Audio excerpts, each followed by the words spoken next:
Assalamualaikum warahmatullahi wabarakatuh. Perkenalkan, nama saya Cantika Rosmarianisa dari kelas PIA 2024 dengan NIM terakhir 098.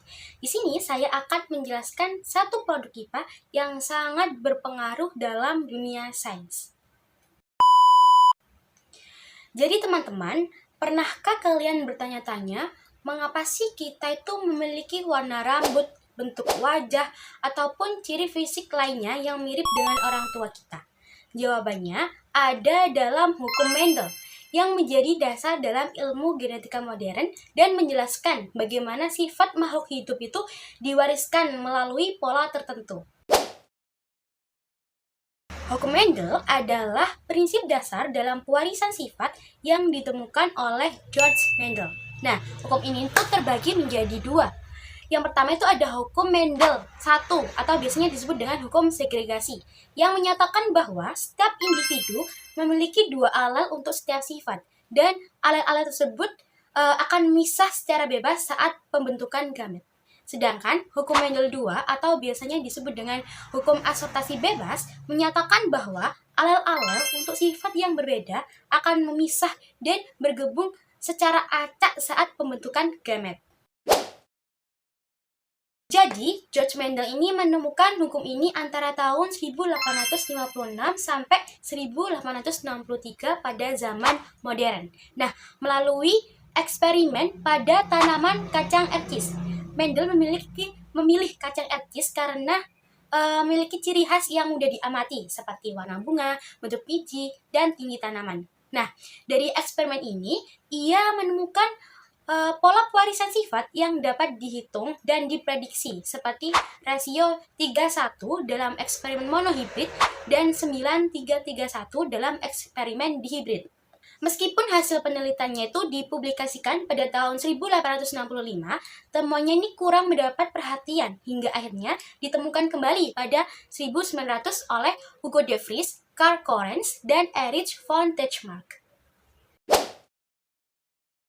Dari aspek ontologi, hukum Mendel ini menjelaskan bahwa pewarisan sifat terjadi melalui alel yang diwariskan dari induk ke keturunannya. Hal ini menunjukkan bahwa sifat biologis makhluk hidup itu memiliki dasar ilmiah yang nyata dan dapat dijelaskan secara genetik. Dengan kata lain, hukum ini tuh berusaha menjawab pertanyaan, apa sih yang menyebabkan sifat ini diwariskan? Dan jawabannya adalah faktor genetik dalam bentuk alel yang terdapat dalam kromosom. Lalu ada aspek dari epistemologi. Hukum Mendel ditemukan melalui eksperimen sistematis yang dilakukan Mendel pada tanaman kacang erkis. Lalu, ia mencatat data secara matematis dan menganalisis pola pewarisan sifat.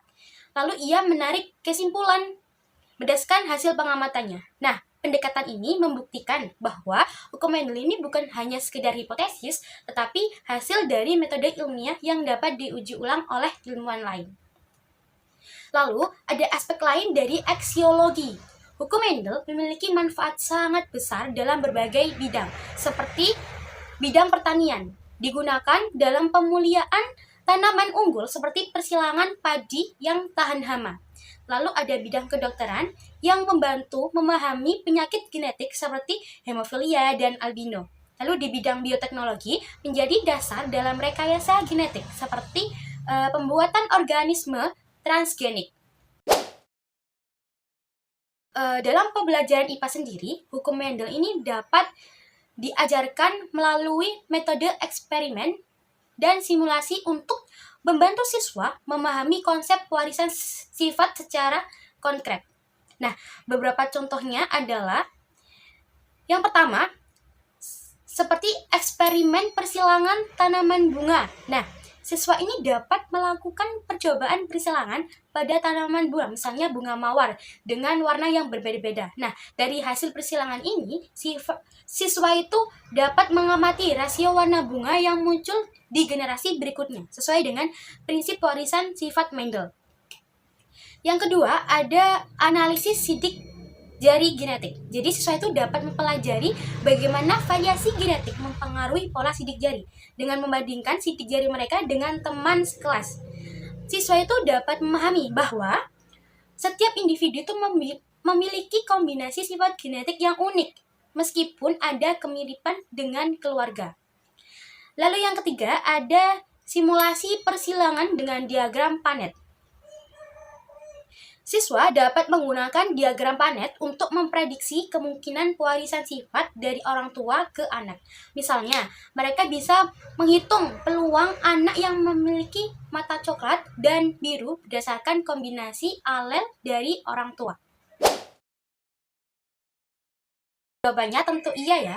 Kenapa hukum Mendel dikategorikan sebagai sains? Karena yang pertama ditemukan melalui metode ilmiah menggunakan observasi, eksperimen, dan analisis data yang dapat diuji ulang.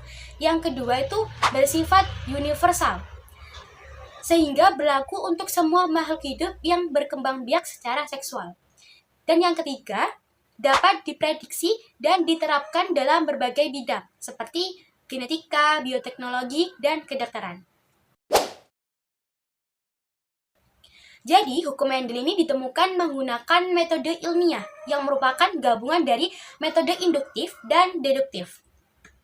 Dalam metode induktif, Mendel ini mengamati pola pewarisan sifat dari hasil eksperimen tanaman kacang RCS-nya tadi. Lalu, ia itu menarik kesimpulan tentang pewarisan sifat. Lalu, ada metode deduktif. Jadi setelah menemukan pola pewarisannya, ia menguji kembali melalui eksperimen lain untuk membuktikan kebenarannya. Lalu ada metode ilmiahnya juga. Jadi seluruh prosesnya ini mengikuti langkah-langkah yang sistematis, yaitu observasi, eksperimen, analisis data, dan kesimpulan.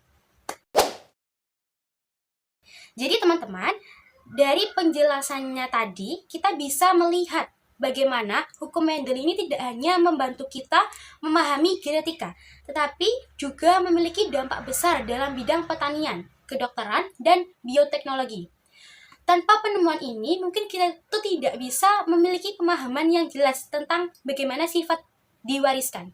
Nah, bagaimana menurut kalian? Apakah kalian pernah melihat contoh nyata pewarisan sifat dalam kehidupan sehari-hari? Tulis di dalam komentar ya. Terima kasih telah menonton video ini. Mohon maaf apabila ada kekurangan. Saya akhiri. Wassalamualaikum warahmatullahi wabarakatuh. Terima kasih.